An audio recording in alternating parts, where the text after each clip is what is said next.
Hey everybody, it's John here from VidGamiac.com. Here we are today, back in the State of Decay Breakdown DLC, grabbing the first part of the Rescuer achievement. We will be doing the level 1 challenges. For these first 3 challenges, I recommend doing these off of new playthroughs because they require you to sacrifice yourself. The first one is to get ripped apart by zombies. What you want to do is you want to take your character, walk into a crowd of zombies, and let them mow you down. Once it says press A repeatedly to get up, just do nothing, and he should get ripped in half. And that should give you the challenge. There's an achievement for this in the regular game, so it's the same thing as that, and once you get ripped apart, you should unlock the tragedy. So that's the first challenge done. The second one is another sacrificing one. This one is to go out in a blaze of glory. This one does have an achievement, so what you want to do is you want to find a grenade or petrol bomb.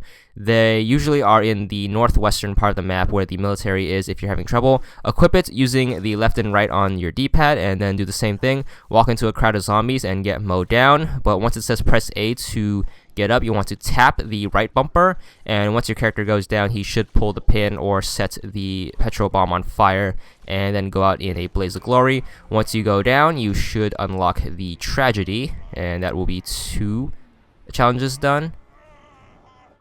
Alright, the third challenge is to get a mercy shot mission. Now, this is probably the most involved and complicated. What you want to do is you want to start up a new game on level 1, then get to your base and set it up and all that stuff. Make sure you don't build any medical areas and your medicine count stays at 0. So don't pick up any medical supplies on your playthrough, and make sure you destroy every medicine in the supply locker. Then you want to play the game normally until you get a mission to take the survivors home. So this can be you calling Lily to recruit survivors, or picking up survivors from other enclaves, or like saving them from a besieged mission and convincing them to join your group. When it says take the survivors home in the lower left hand corner, so this is you basically driving them home, there are 2 methods for getting them sick. There is the first method, which I had the most success doing, where you drive your car up to a place where you can get a second car. You want to abandon your car a little bit far away, get to the second car, and before they get in, start running them over and over. You want to make sure that you're pretty far away from your home base, because if you are close by, they'll just run in the home base and then join your group. So you just want to keep running them over until they get hurt. You can tell they get hurt when one of them starts holding a limb and are in pain.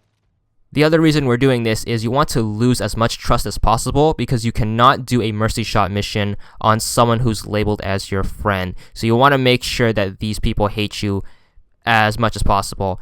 The second method is the bloater method. What that is same thing. When you are getting the okay to take the survivors home in the lower left hand corner during an escort mission, you want to find a bloater, which is a special infected zombie that does acid damage. You want to drive your car with all the survivors inside over the bloater, and as the acid cloud is going up, you want to stay in the cloud as much as possible.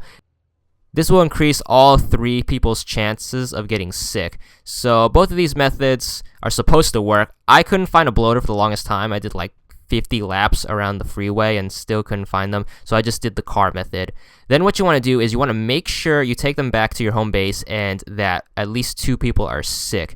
Then what you want to do is you want to save the game and then move the time up. So disconnect your Ethernet cable, go into your system settings, and move the time up by a week or so, and then you have a chance of the sickness spreading to the rest of your survivors. And then what you want to do is once you load the game back up, you want to make sure that someone is gravely ill. But most importantly, you want to make sure that they're a person who is not your friend. And the reason for that is, once again, you cannot do a mercy shot mission on someone labeled as a friend. And if that person is away from home, you want to hit Y over their portrait, and that will do a check-in mission. Then Lily should give you their location on the map. You want to go up to them, talk to them, tell them to go home, and then you want them to stay at home. You can only do the mercy shot mission to a person who is at home. Then what you want to do is you want to do missions close to home, or do scavenging close to home, and eventually you will have a chance to get the mercy shot mission. Then you're going to have to check back in to your home base. You're going to talk to them, tell them you can't take the risk, and then they're going to ask you to go somewhere isolated. Go somewhere isolated, and then you're going to have to kill them. So kill them, and you should get the challenge done, and that will be the third one. Alright, the next 3 are going to be the grindy ones. The first one is to get 100 blunt weapon kills. A blunt weapon can be something like a golf club, baseball bat, or a 2x4, and they're all labeled, so there's no confusion there. Just whack the hell out of the zombies and you should be good. After your 100th one, you should get the Bruiser challenge done. The next one is going to be 50 pistol kills. Pistols are probably the most common form of gun, so you'll probably come across these while scavenging. And make sure that you load up on the right type of ammo as well. Once again, they're all labeled, so there's no confusion there. Pistols are different from revolvers. All the guns are labeled just like melee weapons are, so there should be no confusion. My best advice is to stay near your base so you don't go too far. You can always supply on ammo, and go for headshots because you save ammo that way. Because a zombie will go down in one headshot opposed to like 5 shots to the body. And once you get your 50, you'll get the cop challenge done. And this one's another super easy one. It's just scrounging up ammo is probably the long part of this. The final grindy one is the 400 door kills. Now, when you're in a car, if you hold X, you'll open the door, which will increase your hitbox, and you'll want to kill zombies with the door. So I recommend going up to a horde, backing up, and funneling them, then just hit the gas with the door open and swat as many of them. Once you get your 400, you should get the dealer challenge done. The next challenge is going to be called the Father. This is to max out every single type of facility. So you want to start this off by building a basic workshop, and this is going to cost you a ton of construction materials and a lot of time. But as always, once you build it, you can save the game and then dashboard and move your clock up to speed things along. So after you get your basic workshop done, you want to upgrade it to a regular workshop, and that's going to cost you some materials. And then you have to upgrade to a munitions shop. You're going to need a chemistry expert for this in your party, so look around for one by recruiting random people until you get a chemistry expert. Now, there are 2 tech trees for workshops, so which one of these you want to set up another basic workshop and then upgrade that to a second workshop. And then to upgrade that to a machine shop, you're going to need a tools expert. And one good tools expert to get in level 1 is to get Ray Santos. You unlock him after you do your 400 car kills.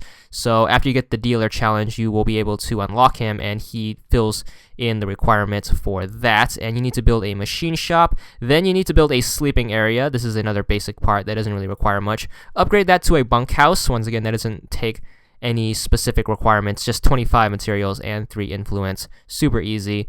Next up, build a training area. This is another easy one. Once again, all of these just require a bunch of materials. So scavenge, use your call for materials by heading to the radio room and using that option, and just scrounge around for it. Upgrade your training area to a dojo, and that will take care of another one.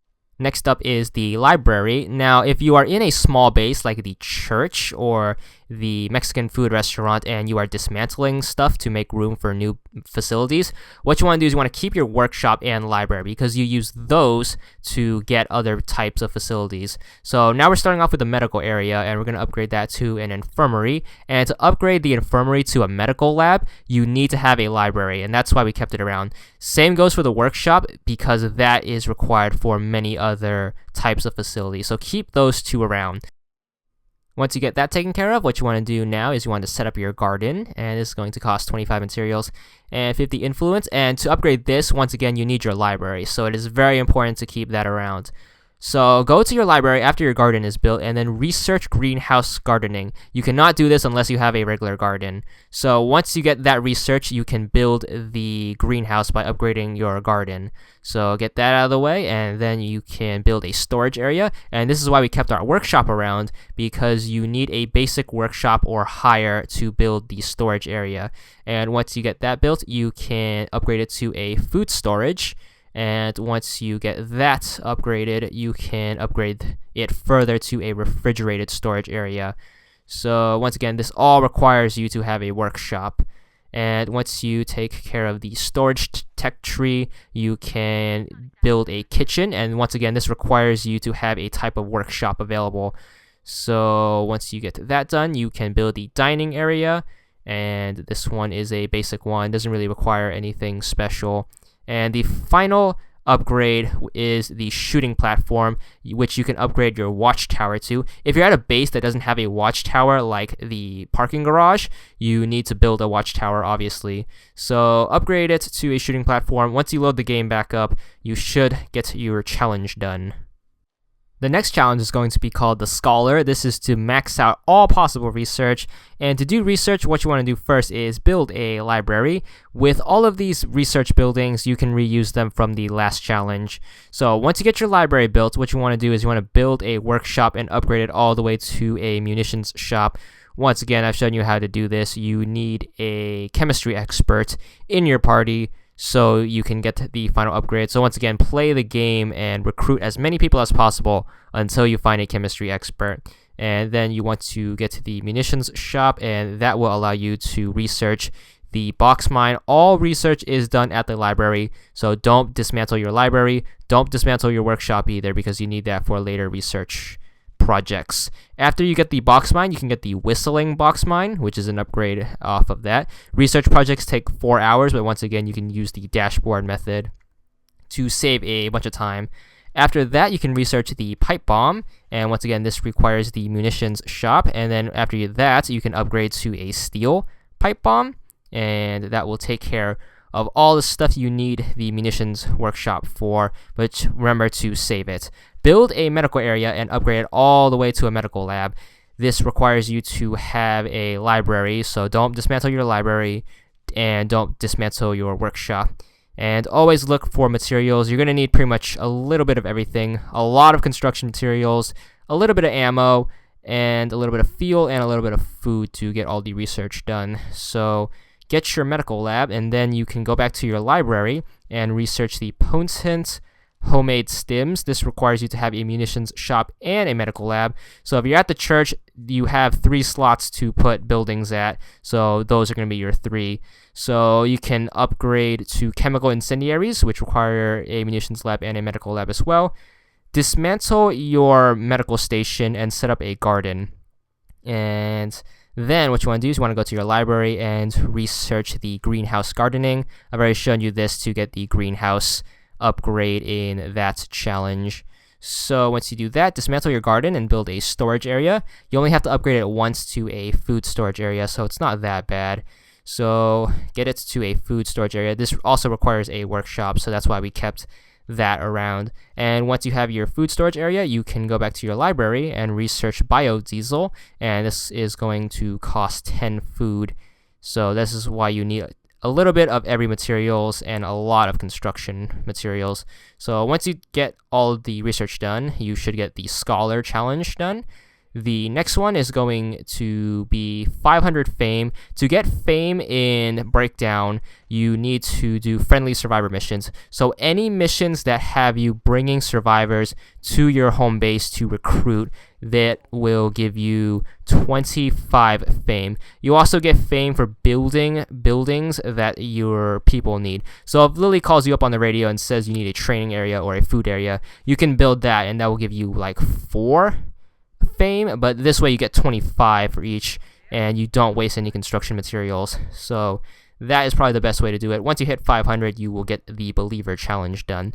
And the final one for level 1, this one's cumulative, and if you are planning to do a new game plus every level, then you're probably going to get this naturally. But if you're like me and like to start over after completing every level, this is to play 10 hours. So the best way to do this without dying, and you can idle this as well, is to climb on your watchtower, and you're pretty much safe up here, and just wait out the 10 hours. Once it's over, you should get the challenge done. And that does it for all the level 1 challenges. Check back soon for the level 2 challenges, and that's all there is to it.